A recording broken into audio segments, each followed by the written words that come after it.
Alright guys, now I'm going to make what I call the easiest burritos, super simple burritos, whatever. And we're going to use the tortilla shells that I just made. And the ingredients are hamburger, a pound, there's a pound of hamburger in a quart jar, a pound of browned ground beef, some refried beans, and I'll show you how I do that. Our taco seasoning mix that we made yesterday, and grated cheddar cheese. I don't buy pre-grated cheddar cheese after I learned to read the labels because of the additives in the shredded cheese. So I buy blocks of cheese, typically big blocks, that we slice for sandwiches, or then we hand grate it as we need it. But anyway, we're going to move over here to the stove and I'll show you what I do. Okay, I've got a dollop of lard in there in my skillet that is melting. And years ago, I had one of my friends came up to me and she saw me buying some canned refried beans, and she said, "Don't tell me you're going to buy that can." And I said, "Well, I don't know how to make refried beans." And she just started laughing at me. And she said, "Barb, all it is beans in mashed up beans, and you fry them in lard." So I'm going to open a can of my home canned black beans. Time to be making more of those. And they also told me, make sure you put the bean juice in. They usually say, of course they make fresh beans every day, but so I put all of that in there. Sometimes I'll flavor them up, but you know, I'll add onion, garlic, whatever I want, peppers. But today, since we're making these easy burritos, I'm just going to fry my beans. My skillet wasn't hot enough. Then I just get my potato masher and mash my beans.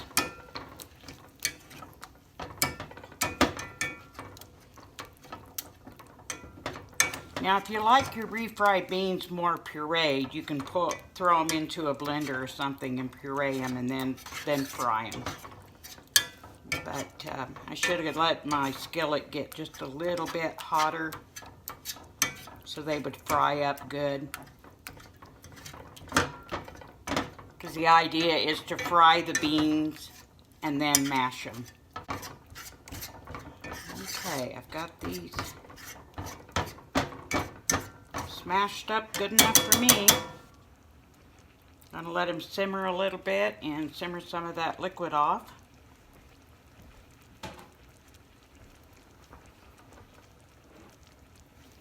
And here's my canned hamburger. Gonna open that. Now, y'all remember me telling you that there's a fat ring, and it's just on the outside. You can see there's hamburger there, and it's just maybe a quarter of an inch away. What I do is I go over and I scoop that extra fat out, unless I need it for flavor or whatever. But I've got the lard in here, and I've got plenty of bean juice. So I'll let that keep cooking. I'm going to step over and clean this out. Let me show you what I do.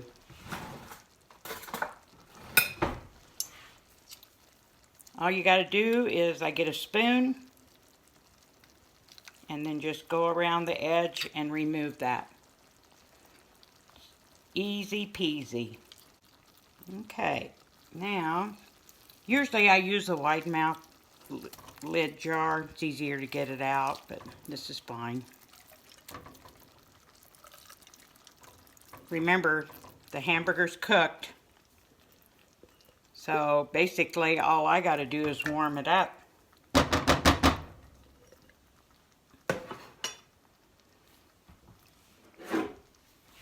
And here's my taco seasoning. God, that smells good. Y'all know how I cook. I'm going to put a couple of heaping tablespoons in for starters. And while I mix up the beans and the hamburger, and remember I had cornmeal in it, so that will also help soak up some of the liquid. And looks like, which is okay, I got too much liquid. But that's okay, it'll cook down.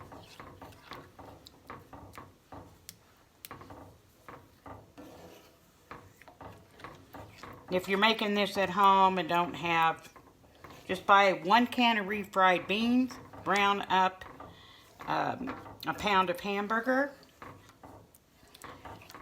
and mix those together. Put in, if you buy the taco seasoning in the little packets, pour in a packet.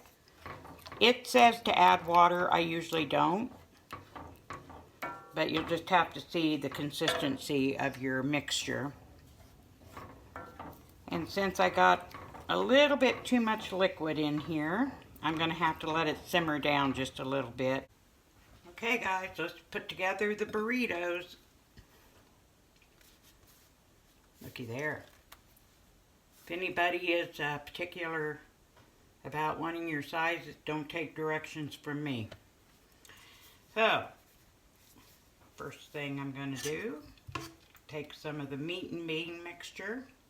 Oh, I did add a little bit more, ouch, son of a gun, that one had a tear in it. That's hot. So I'm going to have to do it laying in the pan because it had a little tear. And then I just put shredded cheese on top, seam side down, and put it in the pan. And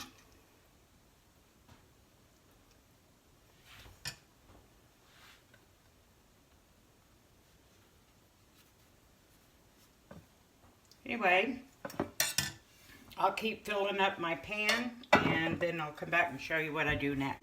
Okay guys, all I did was after I got them all rolled up and seam side down, I put them in a pan. Now I don't grease it or anything, I probably should, but covered it with cheese, and it's going to go in a 350-degree oven just until the cheese is melted.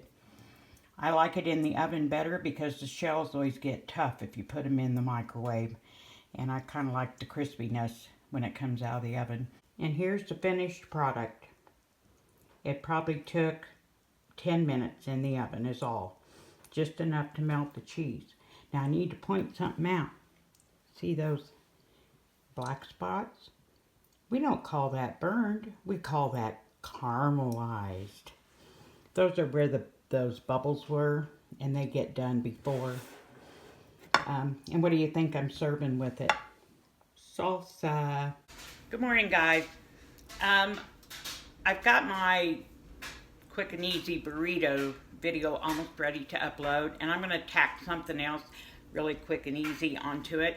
I had a request to make Spanish rice, fried rice, whatever you want to call it. I haven't made in years, but boy, it made me hungry for some. And this recipe is very easy. Excuse the mess in the background. I thought I'll get this rice going and give me time to clean my kitchen. But I'm going to point the camera down here and show you what I do. I did want to let you know that my most 2 favorite words in the English language are free and cheap, followed by my next 2 favorite words, quick and easy. So that's why I do what I do. A lot of it's cheap and a lot of it's quick and easy. I've got a good old cast iron skillet, a dollop of lard, and I'm going to let that melt. And I'm going to let it get good and hot. What I'm going to do different with this recipe is typically, I also, well, I've done it so many ways, I really can't remember all the ways, but I will chop up onion and garlic and saute it in with my rice. And then I'll chop up, back in the days when we weren't such big babies, we like to have heat to our food, and so I would add some chopped jalapeno and bell pepper And every time I made it, it's different. And that's just the way I am. I use what I've got. Today we're going to cheat. And I think it's going to be even better. Oh, and then I also will add tomatoes. Whether it's chopped fresh tomatoes, I add the tomatoes at the end. If I use my home canned tomatoes, I will use that juice as part of the liquid to cook the rice. Today, I'm going to be using my salsa that I made. So, let me get this down, this lard melted, and my skillet good and hot. I'll be right back. Okay, I watch YouTube while I'm doing this. Right now I'm watching Blue Van Dan. He's hiding behind some desert trees. Yeah, right. Well, maybe Dan could, I can't.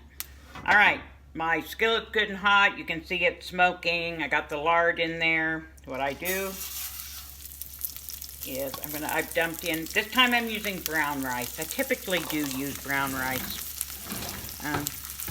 It does take a little bit longer to cook, but not that much. So anyway, what I'm going to do here is saute or fry my rice until it's golden brown. This is when I would add chopped garlic and onion, if that's what I was going to do.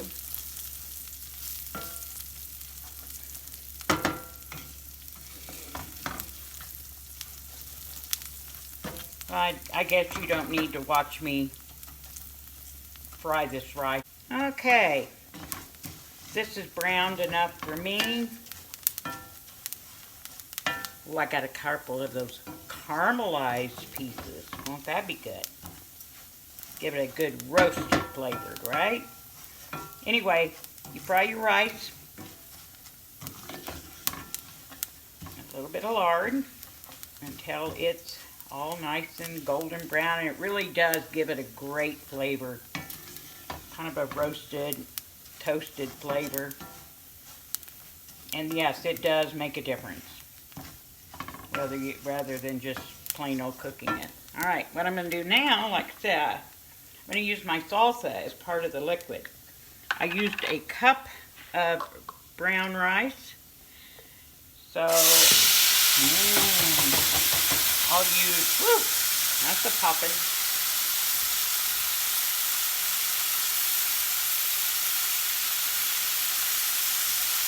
A cup and a half of liquid. Brown rice takes, is a 2.5 to 1 ratio. Look at that bubbling away. I need to add a little bit more water.